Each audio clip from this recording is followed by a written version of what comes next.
This is Pastor David Donovan. I've already done one video on the San Bernardino attack, but I've really been baffled over that video. Most of the dreams and visions that I put up, they're pretty straightforward and clear. In the San Bernardino attack, the first video that I put up on it,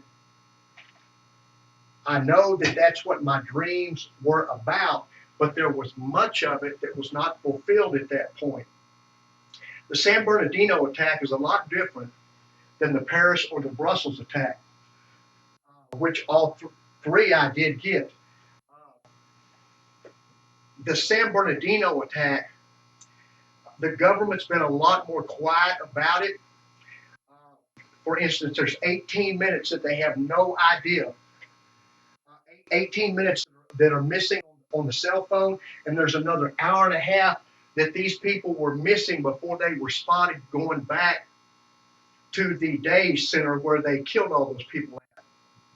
So many of the things in video one that I put up about San Bernardino, like the rich white woman that's getting the guns out of her trunk and giving them to someone, and the mildly retarded black couple that are inside her home or another home of a rich person, which in the first video don't make any sense, but I'm sure that they are part of what has not come out yet. Now, what I've decided to do, because again, I've tried to listen to San Bernardino, the video, the first one, a number of times, and it's really hard to listen to because I'm trying to piece together a puzzle with, like, I've just started. I've just opened up the puzzle and laid it on the table, and the pieces are really hard to find. But here I'm revising the San Bernardino attack video and putting some more things up about this because some other things are coming out now, and I know there's still yet to come. I believe that there's some stuff that's very probably very incriminating against the Obama administration involvement in these issues. But time will tell, and this stuff will come out. But let me go to number one again real quick. I'm going to try to go through this as quick as possible. Hopefully it won't take long to do this. Go to number one, please. I had three dreams that I tied together. Let me just read it. 11/27/15, I dreamed rich, elderly white woman, her home, the finest woods, staircase spine like colonial home, warmth, woman in her maybe 80s. We go out to chauffeur car. She hands me a long gun, almost looks like 22 barrel, except for a thick wall of barrel. I'm back in house, black couple, seem humble, 60 or 70s, are trying to communicate something to me. They both are pointing at her private parts. I think she has on pants, suit kind of clothing. She gets on the bed in this fine old home. She is still pointing, but it's not about sex. Let's go to dream two. Let's go to dream two. 12/1/15, just a few days apart from the last one. I dream Miller and Headley and I go to upper middle class home over older woman having tea party or something. One of them knows me. Her clothing is flashy, but then Caleb appears, but he is 8 or 9 years old. I see his lower back, and Steve is putting his hand on his lower back. I see olive skin like his father Miller has. And then underneath that, I hop Holocaust League diaspora over the gate in the yard coming up to the fence. And so I make the last note on that second dream that when we came up to the fence, that I hopped over the fence to go. Let's go to dream three.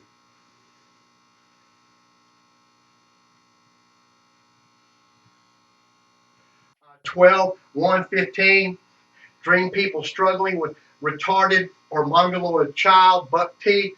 I say, if that boy does not straighten up, I'd not let him see sunshine again. His eyes got big. Then I see helicopter flying over it, has Israeli blue on it, and looks new. It is flying low. Telephone tops. I go, wow. Why is it so low. Now let's go to number 4. Steve Miller calls me. Caleb called about his back, confirming 12/1/15 dream about Caleb's back. On December 1st, I called Steve Miller and told him the dream about Caleb, his lower back. On December 2nd, at 11 a.m., the attack starts, Pacific time in San Bernardino. And at 1:41 Central Time on December 2nd, Miller gets a hold of me and confirms the dream about Caleb and his lower back, which is at 11:41 a.m., 41 minutes into the attack, Pacific time. Let's go to 5.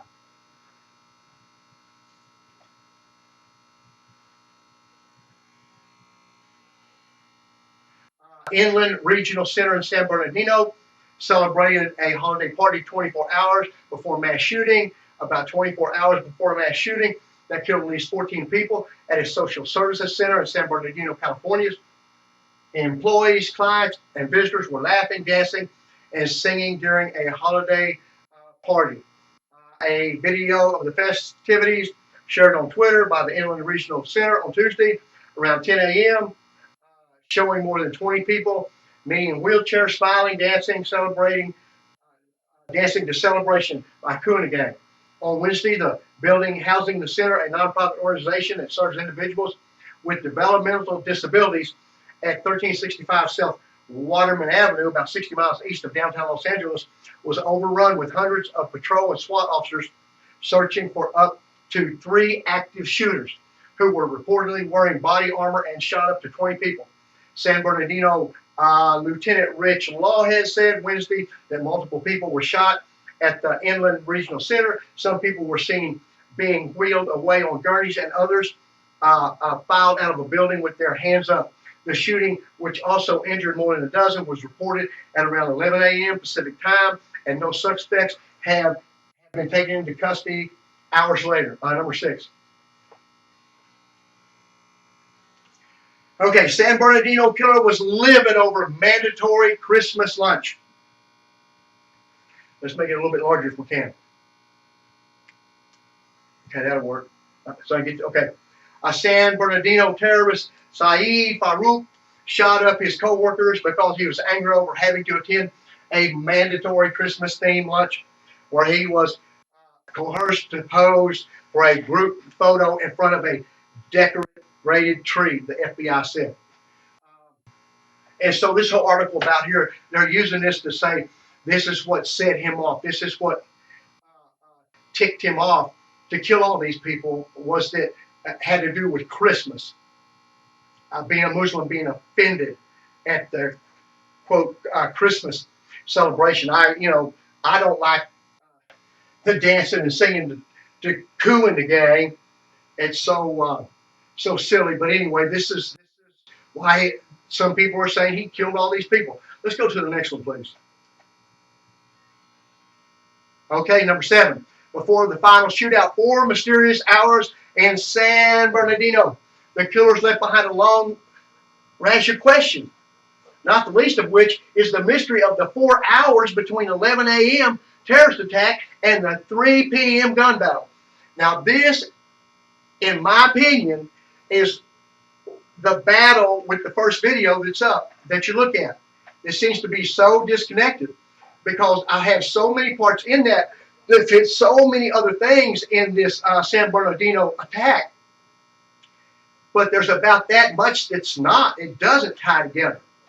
And authorities have not released any information on what Farouk and Malik were doing in those 4 hours. But a law enforcement official said Monday that investigators do have some information about where the shooters were. The officials were not provided specific details other than to say that it involved the use of cell phone data. Okay, let's go to number 8. Roll it back again, will you? Down at the bottom of that page we just saw. Until the FBI, which is running the investigation, provides more information to the public, the movements of the terrorists in those 4 hours will remain mysterious. Go ahead. Number 8.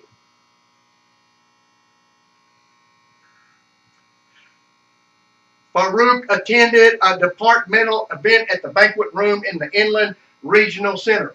The event began as a semi-annual all-staff meeting and training event and was in the process of transitioning into a department holiday party luncheon when the shooting began. Bank transaction below that.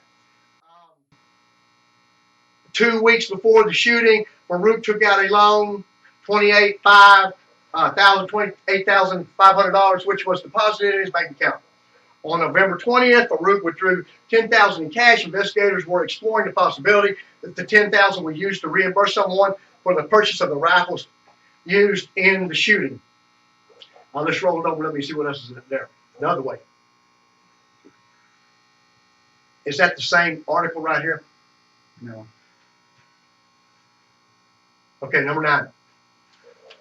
On May 31st, 2016, federal prosecutors filed a lawsuit against the Farouk family. The lawsuit would allow them to seize both of the proceeds from the 2 life insurance policies and the policies themselves, held by Farouk, both of which listed Farouk's mother as a beneficiary. Under federal law, halfway down, assets derived from the terrorism are subject to forfeiture. Okay, let's go to 10. Okay, here's what we got then. And again, from the first one, I dreamed a rich elderly white woman.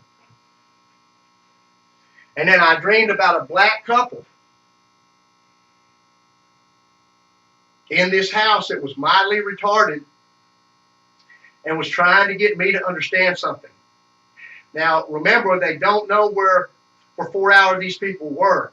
There are 18 minutes that since the Israelis went in and opened that cell phone that Apple would not do, that the Israelis got in that phone and gave these people information, the law enforcement, what they needed. But still with that, there's 18 minutes missing there and 4 hours missing from the time of the shooting till the shootout when the 2 were killed. So I've gone on and done this tonight and brought up these issues.